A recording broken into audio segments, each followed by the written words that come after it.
Welcome, folks, and welcome to another edition of Fans Corner, where we bring fans to dissect, what the talking points around Europe, talking about what is going down this week, and of course what went down over the week. There are lots of talking points. We are going to be taking it bit by bit. I have Sulaiman in the studio with me, my namesake, an Arsenal fan that will be discussing it. He came all the way from Ikorodu, so we have to make it worthwhile talking about this episode. Let me just welcome Sulaiman in the studio. Welcome, Sulaiman. Thanks for having me, Peter. So, Europa, the season is almost done and dusted.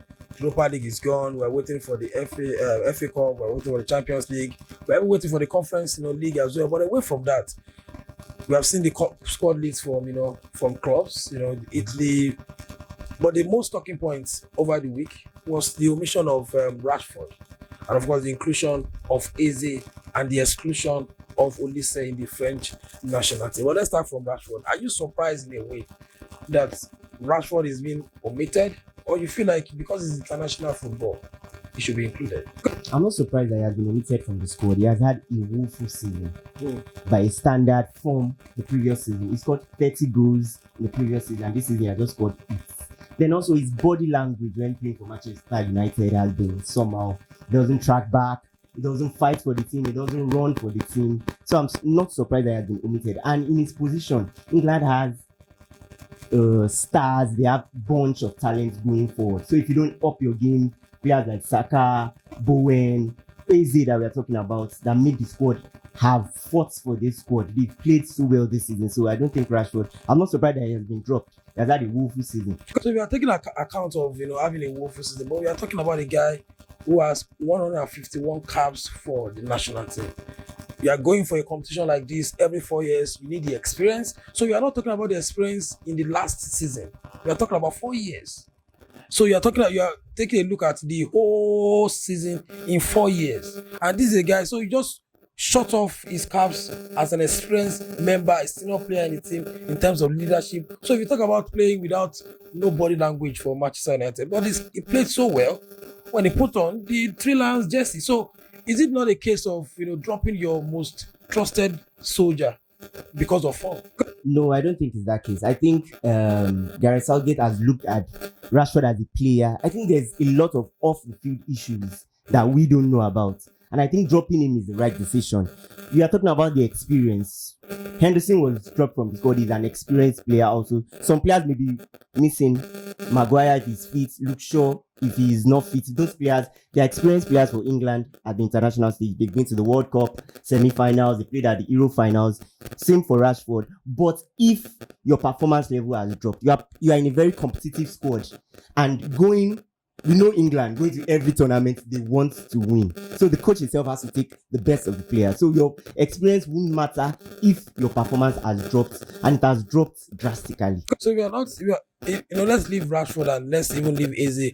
But let's talk about a position that I feel like maybe they should resolve between them. So maybe party-wise or maybe FA-wise. Ben White have said he's not playing for playing for England again. Southgate is not talking about it. The FA is not talking about it. Don't you think he's a very key player for Arsenal, and he can be for the England team? He's a very key player for Arsenal. He had a fantastic season. If you ask me, my Premier League team of the season is going to make it. But I think there are some issues. And for him to say he's not playing for England, there's something behind it. I think he went home from the squad during the World Cup and he said he wasn't playing. I think he wasn't feeling part of the team. And I listened to Gareth Southgate. He said he didn't call him. He had made up his mind that he's not playing. And I think at the right back position, England is blessed. They have Kyle Walker, they have Reece James if he's fit, they have Kieran Trippier. They have players that can play that position well. So I think for Ben White, he should focus more on Arsenal. We need him more. I'm an Arsenal fan. I think we need him more. If he doesn't want to play for England. Tournament now, so yeah, he should go and rest. He should rest for next week. He should go to Dubai or Bahamas and go and play with some Yash. Yeah. So let's talk about Eze.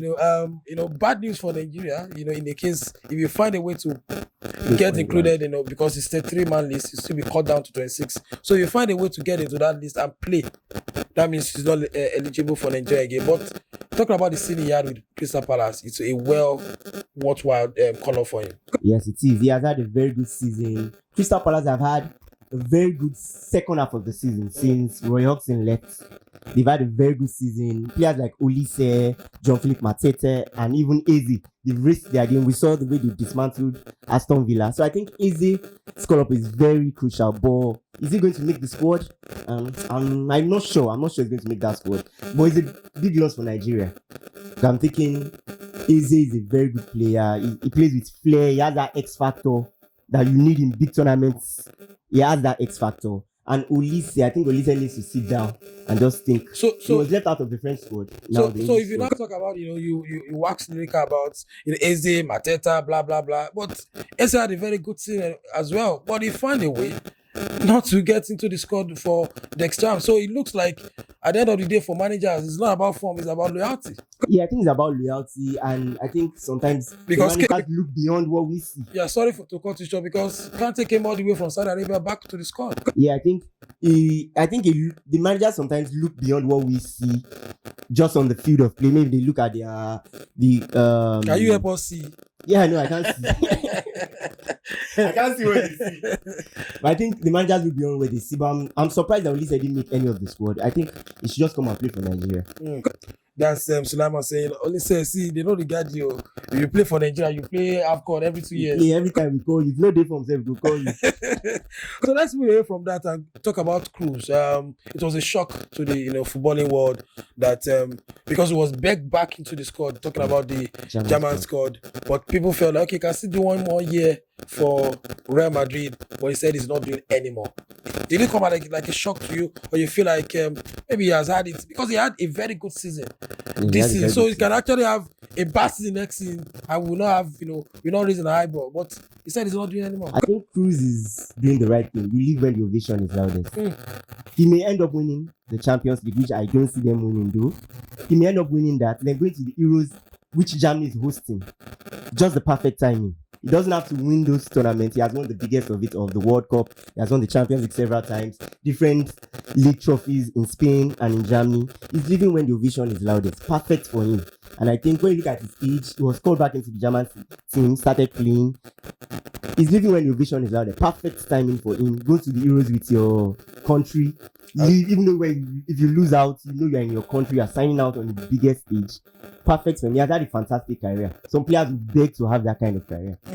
And if I be Kroos, I will be going to Saudi Arabia to eat more change. But I'm not Kroos. They don't regard money in that light. But let's move to the young players in Europe, young managers, I must say, in Europe. And we've seen that it looks like clubs are looking to pick these young players, young managers. Why am I saying players? Young managers. And we saw what Thiago Motta did at Bologna. All of a sudden, is now going to Juventus after they sacked the old guard too. Talking about Allegri. Tuchel, they find a way.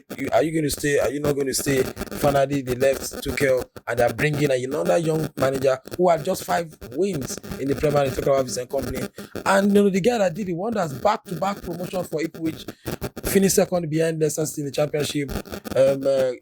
Kenan, and it looks like they sacked Pochettino. It looks like Ten Hag may leave at the end of the FA Cup. So they're looking for another manager as well. I think it's the right time for managers or for clubs to look at young managers and give them maybe a sort of patience like Arteta. Yeah, I think that is the trending thing in club football right now.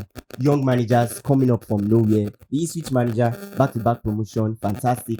Also, the Leicester City manager, Enzo Maresca, another fantastic manager, is being scouted to take on Chelsea if that comes true. Yeah. So I think young manager now. They quickly increase his compensation to 8 to 7, 8 million compensation.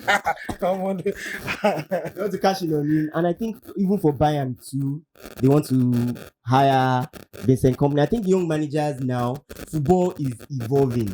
We saw people like Allegri leaving. We may be seeing Ancelotti maybe soon leaving also. We are seeing David Moyes, old coaches. They are being eased out of the job and even told to go away. So I think it's the period of young managers now. We saw what Arteta did with Arsenal, what he's doing with Arsenal. I think young managers are making the wave. We can see new tactics. Thiago Motta, I was watching some clips where he plays 2-7-2. Yeah. But that 2-7-2 ending the Champions League spot for Bologna. So I think young managers are the trending thing right now. They have new tactics. They're coming up with new initiatives. So I think that's the way to go for football.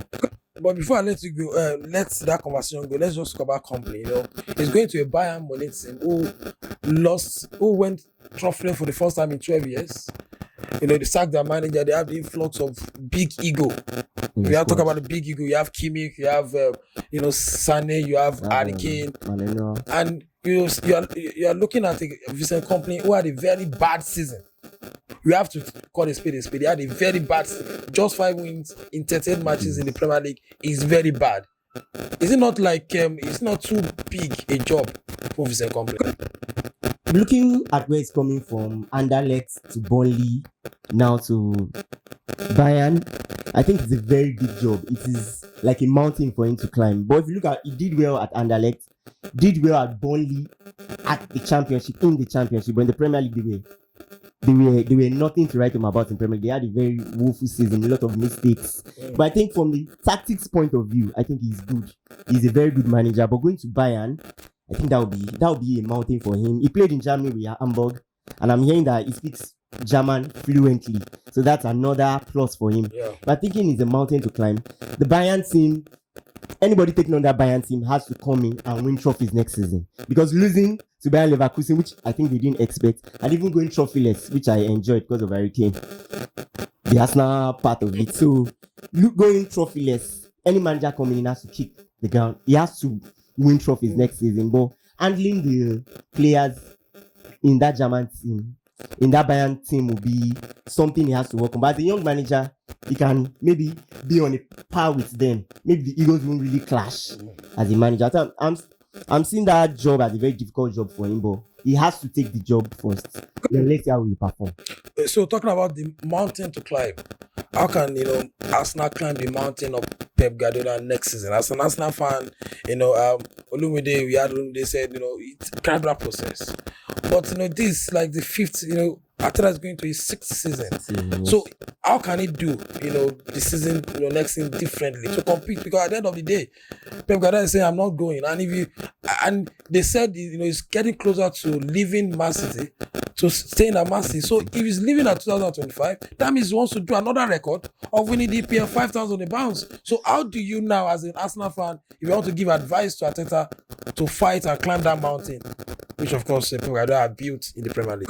I think Arsenal has to be flawless to win the Premier League. If Pep Guardiola is around, and he's going to be around next season, you have to be flawless. We were nearly flawless in 2024, that second half of the season. We only lost to Aston Villa in the league, and I think that just cost us. I don't think that game was the only game that cost us. I look back to the beginning of the season when we were not really in form. The draw at home to Tottenham and Fulham. If we are picking maximum points, if we are taking maximum points from that game, we could have won the league. But Arteta has to get a striker. He needs a striker that can give us goals at plenty, 20 to 30 goals a season. He needs a defensive midfielder. Partey is aging. Lukonga may be coming back from Luton, but I don't see Lukonga as a very good defensive midfielder. Then he needs to get replacement for Bukayo Saka. He has overworked Saka. Sometimes I watch Arsenal games, and when we are leading to like begging Arteta, please take this guy off. So I think Arsenal has to have a flawless season to be able to beat Man City next season. Because when Pep Guardiola says you are pushing him, he himself is going forward if you are pushing him and you are still behind him. So for you to be pushing him, that means you are still behind him and he's in front. And for Man City, they are still going to buy key players. You know how Guardiola just picks those unknown players or those fringe players and just put them in the team, and they still get better and better. So I think Arsenal will be flawless next season to win. Even though we don't win the league, maybe the FA Cup or go far in the Champions League. We had a good run in the Champions League this season, but inexperience. We've matured in the league, but in the Champions League, we haven't. So I think next season, Arteta said we are going to win it. We are going to get there. But I think we are going to get there when Pep leaves. Let's say around pounds out, of course, Sulaiman has dissected what Arteta needs to do next season. I think I would tweet to what most Arsenal fans are saying. If you want to win the league or you want to win titles, you must have at least a player in your team that is scoring 20 plus goals. That means, you can say Alan is not scoring the good goals, but of course, if he's scoring 28 goals, you see what they are doing. They are winning the titles and they are winning the FA Cups as well. Thank you, Sulaiman, for being in the studio. Of course, he doesn't love, or he loved why, how Bayern are going trophyless because of the bias. as an Arsenal fan. Harry Kane must not win anything. That's the crusade from Sulaiman. Thank you for coming. And of course, you we for have having me. you again on the show talking about Fans Corner, where we dissect the most talking points around Europe. Follow us across our social platform, very key. And of course, follow us on YouTube, Puja Dissect. Get our notification, get our subscribe button on, and of course, get our videos as it drop. So we'll come your way again. Bye for now.